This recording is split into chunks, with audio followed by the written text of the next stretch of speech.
Hello po, good morning. Mapagpalang araw sa ating lahat. Today po magluluto po ako ng chicken Bicol Express. Ayan. Pero kakaiba po itong luto. Experiment po tayo. Meron po tayo dito ng mga bawang, sibuyas, siling haba, kamatis, bagoong, and then yung sitaw, paminta powder, mantika, liquid seasoning, tsaka po patis. Tapos ito po yung unang pinggang gata, and then pangalawang pinggang gata. Ngayon po mag-start na po tayo na mag-gisa. Maglagay na po tayo ng mantika.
Maglagay din po tayo ng konting magic sarap.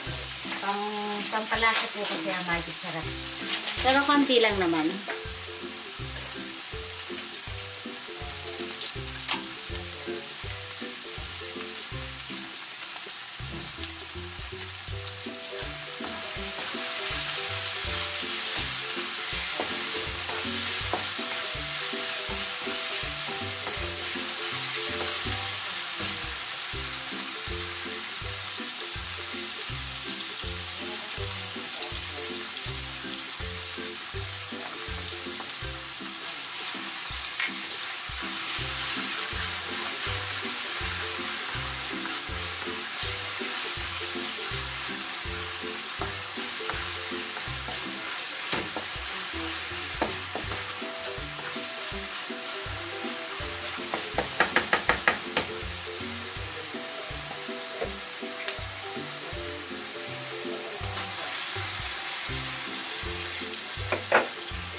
Lagay na rin natin tong sitaw para sumabay na po sa paglambot ng ating manok. Kasi manok, madali lang maluto yan.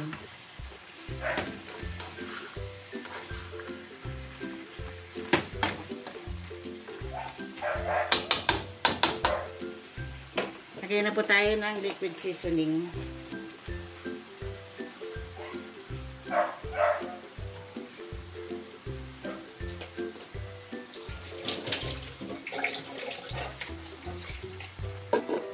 Timplahan na rin po natin ng konting patis.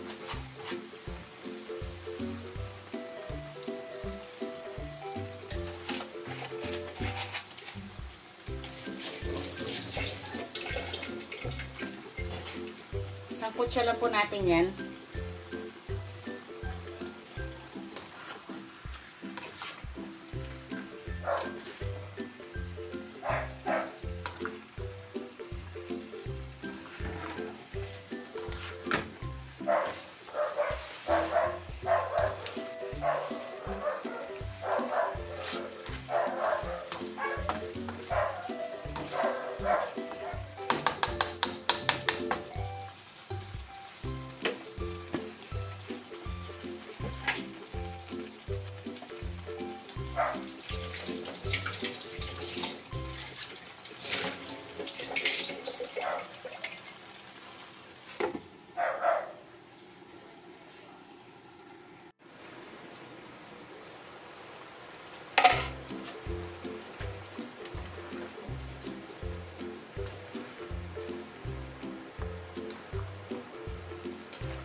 Lagay na po natin yung unang piga.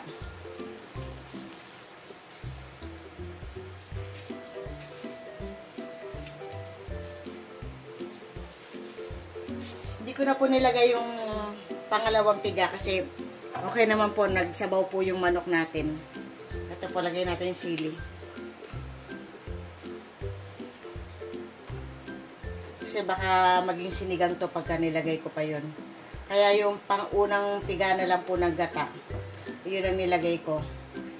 Tapos hintayin na lang natin to na maging creamy. Maluto yung gata. Tuyuin po natin ng konti.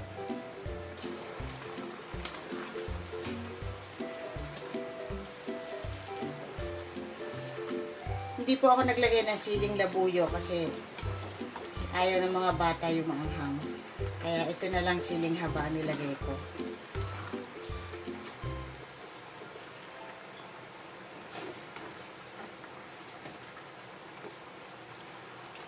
Hintayin pa po natin siya na matuyo.